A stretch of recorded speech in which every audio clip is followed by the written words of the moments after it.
আজ আমরা 2021 জানুয়ারির ফার্স্ট পেপারে সিডিপি আলোচনা করব। প্রিভিয়াস ইয়ারের এই কোয়েশ্চেন পেপারে 30 কোয়েশ্চেন্সই থাকবে, প্রত্যেকটা আলোচনা করা হবে। ফার্স্ট কোয়েশ্চেন দেখে নেব। In order to address learners from diverse background, A teacher should, সমাজের বিভিন্ন ক্ষেত্র থেকে আসা বাচ্চাদের জন্য একজন টিচার কী করবেন?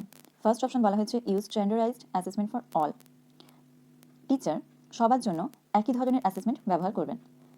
Next option avoid talking about aspects related to diversity, diversity নিয়ে কোনো কথা টিচার বলবেন না। Next use statements that strengthen negative stereotype, negative stereotype যাতে বাড়ে তার জন্য টিচার কিছু করবেন বা কিছু বলবেন। লাস্ট অপশন দেখে নেব ড্র এক্সাম্পলস ফ্রম ডাইভার্সিটি, বিভিন্ন ক্ষেত্র থেকে উদাহরণ প্রস্তুত করবেন টিচার। এটাই ঠিক যে বিভিন্ন ক্ষেত্র থেকে যখন টিচার উদাহরণ প্রস্তুত করবেন তখন বাচ্চারা সেটা রিলেট করতে পারবে আর সেটা তাদের শিক্ষার জন্য অনেক বেশি হেল্পফুল হবে। Next question, problem solving abilities can be facilitated by, কোনো প্রশ্নকে সমাধান করার ক্ষমতা বাচ্চার মধ্যে তখনই তৈরি হবে, অপশনগুলো দেখে নেব কোন কাজটা করলে তৈরি হবে।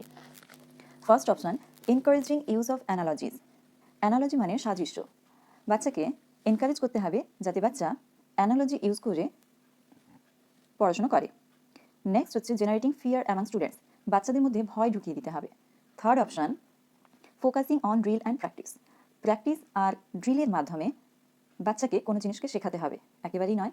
Encouraging fixed process of solving problems, কোনো প্রবলেম সলভ করার একটা ফিক্সড প্রসেস আছে আর সেটাই সে মেনটেন করবে, একেবারেই নয়।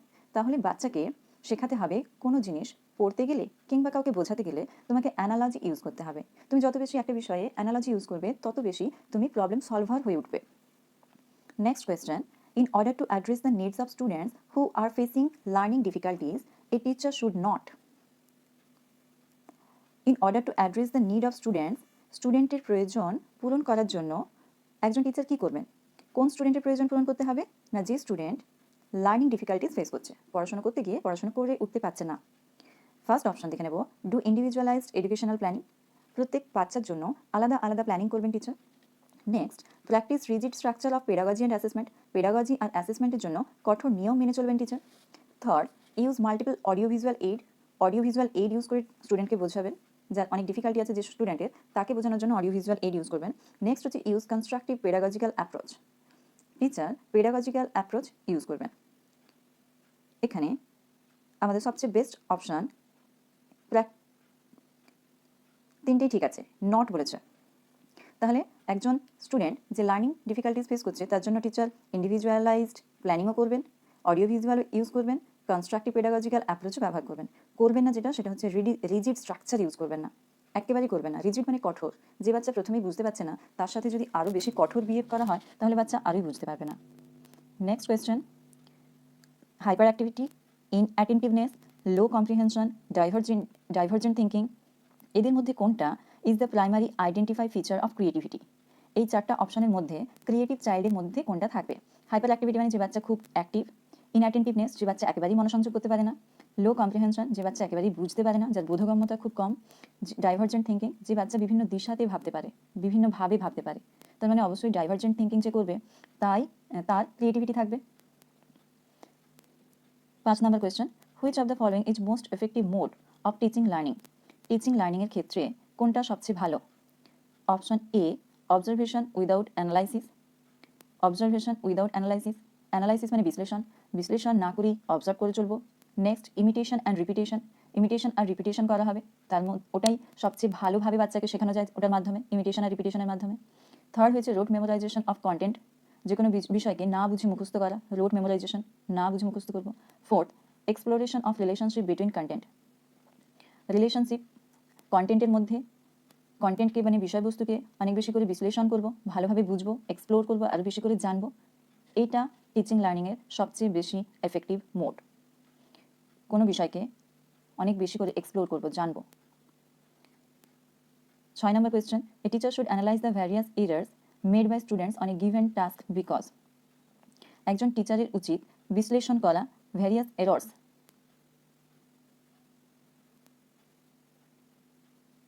বিভিন্ন ধরনের ভুলগুলোকে, যেগুলো বাচ্চা যে সমস্ত ভুল বাচ্চা করছে সেই সমস্ত ভুলগুলোকে টিচারের উচিত অ্যানালাইজ করা on a given task because, কেন করবেন টিচার এমনটা? She can segregate those who made more errors in comparison to others, যাতে টিচার সেই সমস্ত বাচ্চাকে আলাদা করতে পারে যারা বেশি ভুল করছে। যারা বেশি ভুল করছে তাদেরকে যাতে আলাদা করতে পারেন। Next option, learning is solely based on correction of errors. Correction of errors, ভুলটাকে ঠিক করে দেওয়াই একমাত্র learning. Next, she can decide degree of punishment accordingly. তিনি এই জন্য ভুল দেখবেন যাতে তিনি বাচ্চাকে পানিশমেন্ট দিতে পারেন। Next, understanding of errors can meaningful in the teaching learning process. Teaching learning প্রসেসের ক্ষেত্রে ভুলটা বোঝাই খুব গুরুত্বপূর্ণ। টিচার যদি বুঝতে পারেন বাচ্চার ভুল কোথায়, বাচ্চার সমস্যা কোথায়, তাহলে টিচার সেই ভুলটা শুধরে দিতে পারবেন। এটাই গুরুত্বপূর্ণ একজন টিচারের ক্ষেত্রে বাচ্চার ভুল অ্যানালাইসিস করার জন্য। বাচ্চার ভুল যদি টিচার ধরতে পারেন তাহলে টিচার টিচিং লার্নিং প্রসেসটাকে আরও বেশি মিনিংফুল বানাতে পারবেন। 7 নম্বর কোয়েশ্চেন দেখে নেব। Motivation to learn can be sustained by. কোনো কিছু শেখার জন্য যদি মোটিভেশন থাকে তাহলে কি হয়? Giving very easy task to children, motivation to learn can be sustained by. শেখার ক্ষেত্রে বাচ্চাকে মোটিভেট করবো কিভাবে? A, giving very easy task to children, বাচ্চাকে ভীষণ সহজ সহজ টাস্ক দেবো। Next, focusing on rote memorisation, বাচ্চাকে পুরো মুখস্থ বিদ্যা শেখাবো। থার্ড, পানিশিং দ্য চাইল্ড, বাচ্চাকে পানিশমেন্ট দেবো। Focusing on mastery oriented goal, বাচ্চাকে যদি এভাবে মনোসংযোগ করানো যায় যে তুমি যে বিষয়টা পড়ছো তার উপরে তোমাকে মাস্টারি লাভ করতে হবে, তোমাকে এর ওপর দক্ষতা লাভ করতে হবে, তাহলে বাচ্চা মোটিভেট হবে কোনো কিছু শিখতে। বাচ্চাকে মারপিট করলে বাচ্চার সাথে বাচ্চা কখনোই শিখতে চাইবে না। বাচ্চাকে শুধু মুখস্থ বিদ্যাও শেখালে বাচ্চার সেই আগ্রহ কিছুদিন পর নষ্ট হবে। খুব সহজ কাজ দিলেও বাচ্চার আগ্রহ থাকবে না, বাচ্চা ছটফট করবে। তো বাচ্চাকে যদি এটা শিখিয়ে দেওয়া যায় যে তুমি যে বিষয়টা পড়ছো তার উপর তোমাকে দক্ষ হতে হবে, তাহলে বাচ্চা মোটিভেট থাকে সেই জিনিসটা শেখার ক্ষেত্রে। Next, shame. শেম মানে লজ্জা। লজ্জা কিভাবে কাজ করে পড়াশোনার ক্ষেত্রে? Is very effective to motivate the children to learn, বাচ্চাকে মোটিভেট করে আরও নতুন কিছু শিখতে। Next, should be generated frequently in teaching learning process. Teaching learning প্রসেসের ক্ষেত্রে এটাকে বেশি বেশি ইউজ করা উচিত। Next, has no relation to cognition, বুদ্ধির সাথে লজ্জার কোনো সম্পর্ক নেই। Next, can have negative impact on cognition, বুদ্ধির ক্ষেত্রে নেতিবাচক প্রভাব ফেলে। যদি বাচ্চা লাজুক হয় বাচ্চা প্রশ্ন করতে পারবে না, বাচ্চা প্রশ্ন করতে না পারলে বাচ্চা শেখাও হবে না, তাহলে same can be negative impact, এটা নেতিবাচক প্রভাব ফেলবে কগনিশনের ওপর। Next question, constructivist view of learning suggest that children dash construction of their knowledge, of their own knowledge. Constructivist view মানে বাচ্চা নিজের জ্ঞানের নির্মাণ নিজে করে। এখানে কি বলা হয়েছে? লার্নিং সাজেস্ট দ্যাট, মানে কনস্ট্রাকটিভিস্ট ভিউ অফ লার্নিং কি সাজেস্ট করে? যে children play an active role in construction of their knowledge, বাচ্চা নিজের জ্ঞান নির্মাণের জন্য সক্রিয় ভূমিকা পালন করে। নেক্সট বলেছে, আর solely depended on text book, বাচ্চারা পুরোপুরিভাবে টেক্সট বুকের ওপর নির্ভর করে থাকে তাদের জ্ঞান নির্মাণের জন্য। Next, have no role to play in, বাচ্চাদের কোনো ভূমিকাই নেই। Fourth, are solely depended on adults for construction of their own knowledge, নিজের জ্ঞানের নির্মাণের জন্য বাচ্চারা সবসময় বড়দের ওপর নির্ভর করে থাকে। তাহলে অবশ্যই বাচ্চারা নিজের জ্ঞানের নির্মাণ নিজেরা করে, এই কথাটা বলেছেন পিয়াজে। নেক্সট দেখে নেব, which of the following belief is good for learning, লার্নিংয়ের জন্য কোনটা ভালো? First, effort don't make any difference, প্রচেষ্টা কোনো প্রভাব ফেলে না। আমরা যদি চেষ্টা করি সেটা কি কোনো প্রভাব ফেলবে না? ফেলবে। নেক্সট, ফেইলার ইজ আনকন্ট্রোলেবল, ফেইলারকে আমরা কন্ট্রোল করতে নাকি পারি না। নেক্সট, এবিলিটি ইজ ইমপ্রুভেবল, আমাদের ক্ষমতা আমরা ইমপ্রুভ করতে পারি, বাড়াতে পারি। এবিলিটি ইজ ফিক্সড, এবিলিটি নাকি সবসময় একই রকমই থাকে? তাহলে অবশ্যই এবিলিটি ইজ ইমপ্রুভেবল, এবিলিটিকে আমরা ইমপ্রুভ করতে পারি, আর এটাই লার্নিংয়ের জন্য একটা ভালো বিশ্বাস। Next, conceptual understanding among students is likely to improve in the sitting which emphasize on, conceptual understanding মানে ধারণা, বাচ্চার ধারণা তৈরির ক্ষেত্রে is likely to improve in the sittings which emphasize on, বাচ্চার ধারণা তৈরিকে আরও উন্নত করার জন্য কোনটা কাজে লাগবে? ফ্রিকোয়েন্ট এক্সামিনেশন, বারবার এক্সাম নিতে হবে। ইনকোয়ারি অ্যান্ড ডায়ালগ, বাচ্চা প্রশ্ন করবে, জানতে চাইবে আর কথা বলার মাধ্যমে শিখবে। বাচ্চাদের মধ্যে কম্পিটিশন বানিয়ে দিতে হবে, বাড়িয়ে দিতে হবে যাতে বাচ্চারা কম্পিটিশন করে বেশি শেখে। Next, text book centric pedagogy, পুরোপুরি বইয়ের উপরই নির্ভর করতে হবে। বারবার এক্সামিনেশন নিলে বাচ্চাদের এক্সামকে ভয় লাগবে আর অত আগ্রহ থাকবে না। বাচ্চাদের মধ্যে কম্পিটিশনের চিন্তাভাবনা আমরা কখনোই ঢোকাবো না। টেক্সট বুক সেন্ট্রিক নয়, আমাদের পেডাগজি চাইল্ড সেন্ট্রিক, তাহলে অবশ্যই এনকোয়ারি আর ডায়ালগের মাধ্যমে বাচ্চা তার ধারণা গঠন করবে। Next, it is difficult for children to learn when, বাচ্চার জন্য কখন কঠিন হয় কোনো কিছু শেখা? First, learning is socially contextualised, যখন শিক্ষাকে সমাজের সাথে জুড়ে দেওয়া হয়। Second, content is represented through multiple ways, যখন কোনো বিষয়কে বিভিন্নভাবে বাচ্চার সামনে তুলে ধরা হয়। Next, information is presented in disconnected chunks, disconnected chunks মানে কোনো একটা চ্যাপ্টারকে বোঝানোর ক্ষেত্রে বিভিন্ন পয়েন্টগুলো তুলে ধরা হচ্ছে অথচ সেই সমস্ত পয়েন্টগুলোকে একে অপরের সাথে রিলেট করে দেওয়া হচ্ছে না। বাচ্চা কোনো কিছুকে কারোর সাথে কানেক্ট করতে পারছে না, এরকম ক্ষেত্রে কি বাচ্চার পড়াশোনা কঠিন হবে? নাকি দে আর ইন্ট্রিনসিক্যালি মোটিভেটেড? বাচ্চা যদি মনের ভেতর থেকে আগ্রহ অনুভব করে যে আমাকে পড়তে হবে, শিখতে হবে, জানতে হবে, তাহলে বাচ্চার জন্য পড়াশোনাটা কঠিন হবে। অবশ্যই ডিসকানেক্টেড চান্স হিসেবে যদি কোনো ইনফরমেশন তুলে ধরা হয়, বাচ্চার জন্য তখন পড়াশোনা করতে কঠিন হবে। এটা বেস্ট হবে, printing mistake. Best state of learning is, শেখার সবচেয়ে ভালো অবস্থা কোনটা? Moderate arousal, no fear; no arousal, no fear; high arousal, high fear; low arousal, high fear. Arousal মানে আগ্রহ থাকার কারণে বাচ্চা যখন প্রশ্ন করে, বাচ্চার মনের মধ্যে যখন প্রশ্ন জন্মায়, এটা অ্যারাউজাল। ফিয়ার মানে ভয়, ভয় থাকলে তো বাচ্চা পড়তে পারবে না, বাচ্চার শেখা ভালো হবে না, তাহলে নো ফিয়ারটা ঠিক। নো ফিয়ারের সাথে যদি নো অ্যারাউজাল, বাচ্চার মনের মধ্যে যদি প্রশ্ন না জাগে, তাহলেও বাচ্চা অত ভালো শিখতে পারবে না। শেখার জন্য মনের মধ্যে অ্যারাউজাল থাকা প্রয়োজন, তাহলে moderate arousal, no fear. 14th number question. Individual differences in development of children can be attributed to. Development of children, বাচ্চার ডেভেলপমেন্টের ক্ষেত্রে যে প্রত্যেকে আলাদা, প্রত্যেক বাচ্চাই তো আলাদা, তাদের ডেভেলপমেন্টের ক্ষেত্রে কোনটা কার্যকরী? 4টে অপশন দেখে নেব। Heredity or not environment, neither heredity not environment. Heredity মানে বংশগতি, এনভায়রনমেন্ট পরিবেশ। বাচ্চা যে প্রত্যেকে একে অপরের থেকে আলাদা, কেন আলাদা? কারণ এতে বংশগতি কিংবা পরিবেশ কারোরই প্রভাব নেই কিছু। Next, interplay of heredity and environment, বংশগতি আর পরিবেশের একটা মিল, একজন ইন্ডিভিজুয়ালাইজ পার্সন, শুধুমাত্র বংশগতি, শুধুমাত্র পরিবেশের জন্যই এই পার্থক্য দেখা যায়। অবশ্যই বংশগতি আর পরিবেশের জন্যই প্রত্যেক ব্যক্তি আমরা প্রত্যেকের থেকে আলাদা। আমরা জানি ইন্ডিভিজুয়াল ডিফারেন্সেস ডেভেলপমেন্টের ক্ষেত্রে এটা বলা হয় সবসময় যে একজন হিউম্যান বিইং হেরিডিটি আর এনভায়রনমেন্টের গুণফল। তাহলে অপশন হলো interplay of heredity and environment. Next question ভালোভাবে পড়ব। During a task, Saina is talking to herself. একটা কাজ করতে করতে সাইনা নিজের সাথে কথা বলছে। About ways she can proceed on the task, কিভাবে সে এই কাজটা করবে। According to Lev Vygotsky's idea on language and thought, ভাইগটস্কির মতে, মানে ভাইগটস্কির ভাষা আর চিন্তার মতে, this kind of private speech is a sign of, এই ধরনের প্রাইভেট স্পিচকে বলা হয় egocentric, psychological disorder, cognitive immaturity, self regulation. তাহলে এই ধরনের চিন্তাভাবনা, এই ধরনের স্পিচকে ভাইগটস্কি বলেছেন সেলফ রেগুলেশন, কিন্তু এই ধরনের চিন্তাকেই পিয়াজে বলেছেন ইগোসেন্ট্রিসিজম। তাহলে ভাইগটস্কির মতে সেলফ রেগুলেশন, কারণ বাচ্চা নিজেকে রেগুলেশন করার জন্য, রেগুলেট করার জন্য, নিজেকে নির্দেশনা দেওয়ার জন্য বাচ্চা এই ধরনের কথা বলে। Next, evaluation practices should aim at, মূল্যায়ন করার জন্য কোন জিনিস লক্ষ্য রাখা প্রয়োজন? Identifying students needs and requirements, বাচ্চাদের প্রয়োজনকে লক্ষ্য রাখা।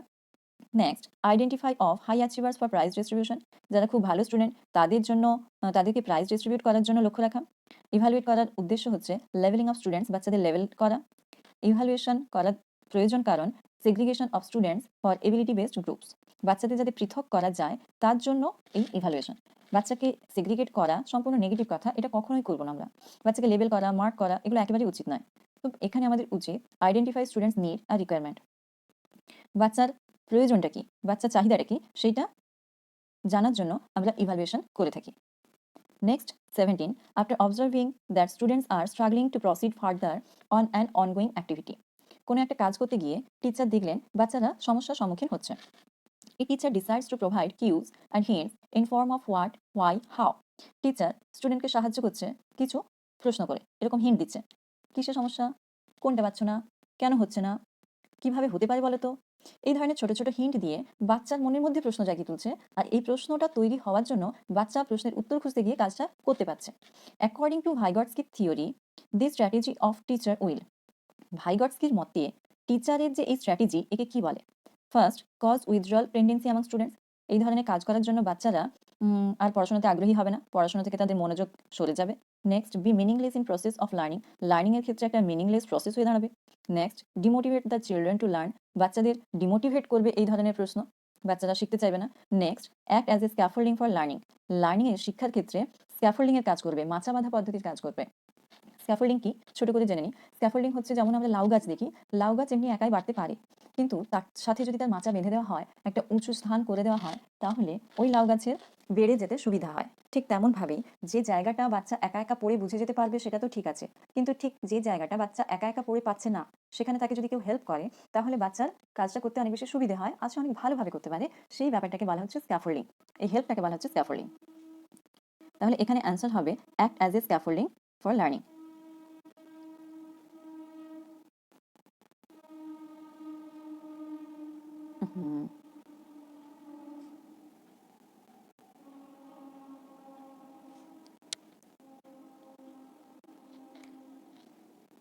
নেক্সট দেখে নেব 18 number question.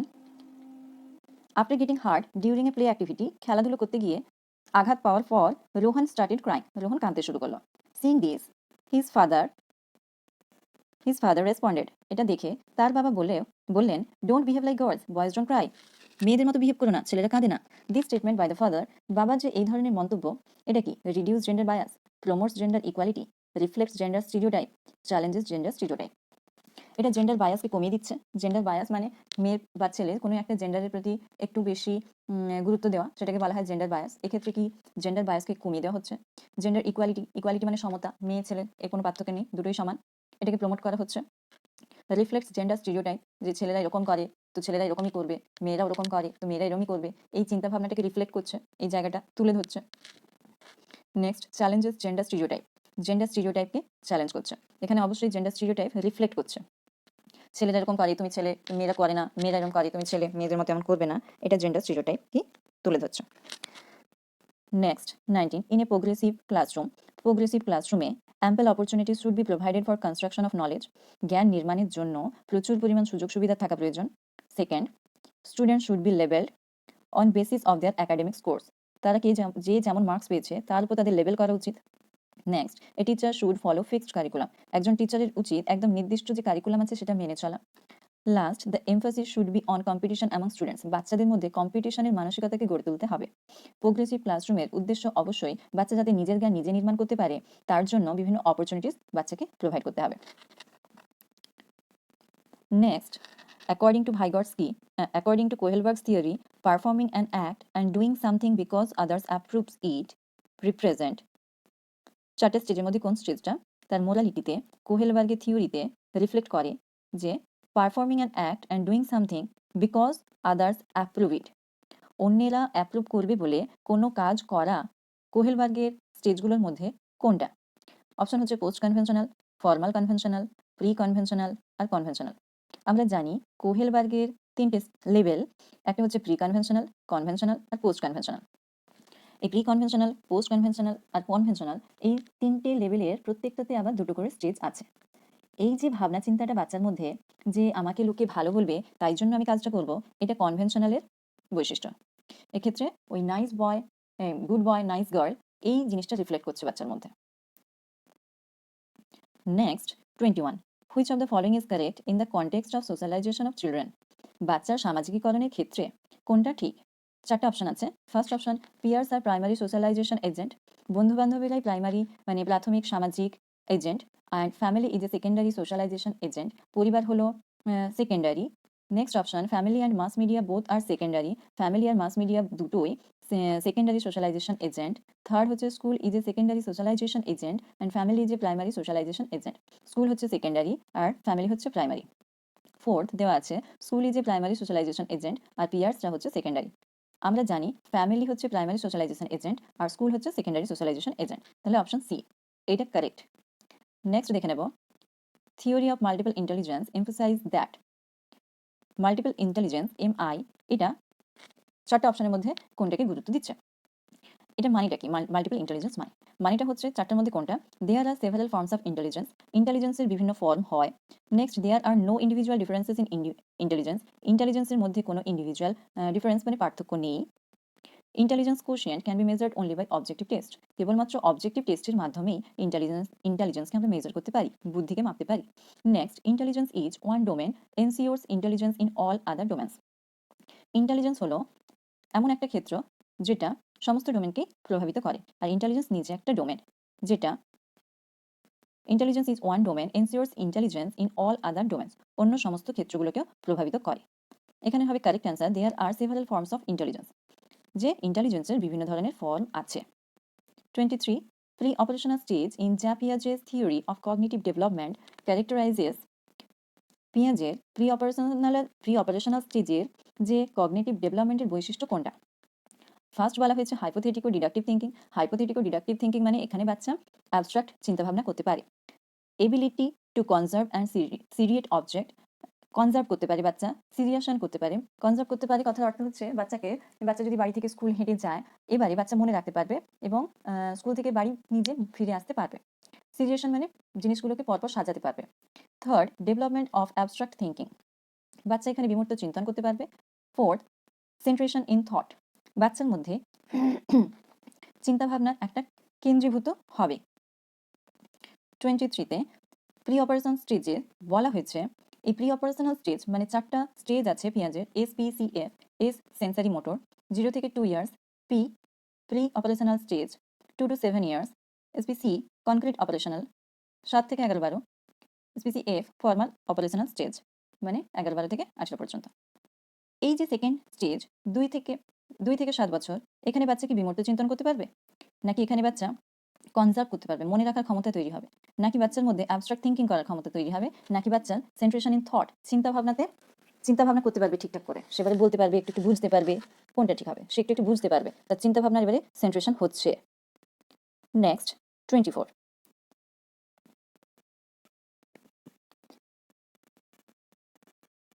Which of the following statements is correct in context of development, ডেভেলপমেন্টের ক্ষেত্রে কোনটা ঠিক? First, development occurs only during the period of childhood, development কেবলমাত্র চাইল্ডহুডেই হয়। নেক্সট, ডেভেলপমেন্ট ইজ মাল্টিডাইমেনশনাল, বিকাশ বিভিন্ন ক্ষেত্রে হতে পারে multidimensional. Development has the same rate of growth across cultures for everyone, development has the same rate of growth, যেভাবে বৃদ্ধি হয় সেভাবেই বিকাশ হয়, এক্ষেত্রে কালচারের কোনো প্রভাব পড়ে না। D, development occurs only through learning that takes place in school, development হয় কেবলমাত্র স্কুলেই, শুধুমাত্র স্কুলেই ডেভেলপমেন্ট হয়। তাহলে অবশ্যই ডেভেলপমেন্ট ইজ মাল্টি ডাইমেনশনাল, এটা বহুভাবে হয়, কারণ আমরা জানি শারীরিক বিকাশ, মানসিক বিকাশ, দৈহিক বিকাশ, সর্বাঙ্গীন বিকাশ হয়, তাই development is multi dimensional. Next, Vygotsky's social cultural perspective of learning emphasize importance of dash in the learning process. ভাইগটস্কির মতে ভাইগটস্কি যে সোশিও কালচারাল চিন্তাভাবনা তার, এক্ষেত্রে লার্নিং কেমনভাবে গুরুত্ব মানে শিক্ষা কেমন প্রভাব ফেলে, শিক্ষা মোটিভেশন তৈরি করে, ইকুইলিব্রেশন তৈরি করে, অ্যাট্রিবিউশন তৈরি করে, না কালচারাল টুল?